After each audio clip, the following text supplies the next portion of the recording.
Mon mari m'a traité comme une invitée dans ma propre maison. Jusqu'à ce qu'un morceau de papier détruise tout ce qu'il pensait contrôler. Ferme ta gueule et reste en dehors des affaires des hommes. Mon mari a crié ça en traînant mes vêtements dans le couloir de notre appartement, pour que son frère au chômage puisse emménager dans notre chambre. Pas la chambre d'amis. Pas le canapé du salon. Ma chambre. La même pièce où j'avais pleuré après avoir perdu notre bébé. La même pièce que j'ai peinte de mes propres mains. La même pièce que mon mari a soudainement décidé de ne plus m'appartenir. Pendant que son frère se tenait là, buvant de la bière et souriant, Ethan m'a enfoncé ma boîte à bijoux dans les bras et m'a dit que je pouvais dormir dans un petit débarras sans fenêtre jusqu'à ce que Dean se remette sur pied. Dean avait 38 ans. Pas de travail. Pas d'argent de loyer. Aucune honte. Et d'une certaine manière, j'étais la gêne occasionnée. Puis Ethan m'a regardé droit dans les yeux et a craqué. Je paie la majeure partie du loyer. Le plus drôle, c'est que, il n'a payé plus que parce qu'il m'a fait pression pour que je quitte mon emploi à temps plein afin que je puisse agir davantage comme une épouse. C'est à ce moment-là que quelque chose en moi a changé. Pas fort.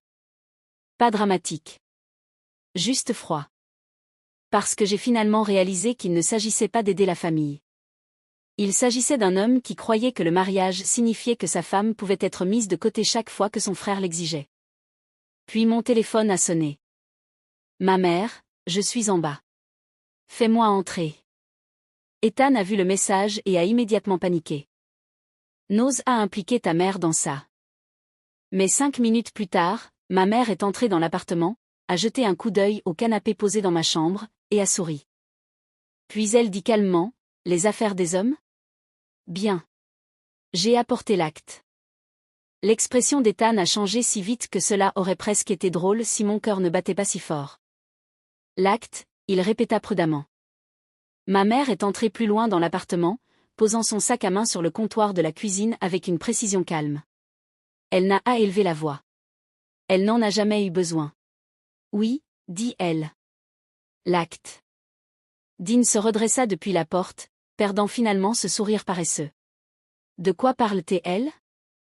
J'ai regardé entre eux avec confusion parce que soudain j'avais l'impression d'avoir raté une partie de ma propre vie. Ethan croisa les bras. Tessa, qu'as-tu dit exactement à ta mère ? Seulement la vérité, répondit ma mère pour moi. Elle fouilla dans son sac à main et en sortit une épaisse enveloppe en papier craft. Lentement, délibérément, elle retira plusieurs papiers et les plaça sur l'îlot de cuisine. Puis elle regarda directement Ethan. Vous semblez avoir oublié à qui appartient réellement cet appartement. Le silence remplissait la pièce. Pas un silence normal. Le genre qui vous fait serrer l'estomac avant que de mauvaises nouvelles n'arrivent. Ethan a ri brièvement. Excusez-moi ? Tu m'as entendu. Dean s'approcha, plissant les yeux vers les journaux comme s'il pouvait se réorganiser en quelque chose de moins menaçant. Ma mère a continué calmement, lorsque la grand-mère de Tessa est décédée, elle a laissé de l'argent spécifiquement pour que sa petite fille ait toujours la sécurité. Tessa avait 24 ans à l'époque et était trop émotive après les funérailles pour s'occuper elle-même des formalités immobilières, alors j'ai géré l'achat. J'ai cligné des yeux. Maman. Elle m'a regardé doucement. Vous n'avez jamais posé beaucoup de questions parce que vous aviez confiance en votre mari. Ma poitrine s'est resserrée. La mâchoire d'Ethan fléchit.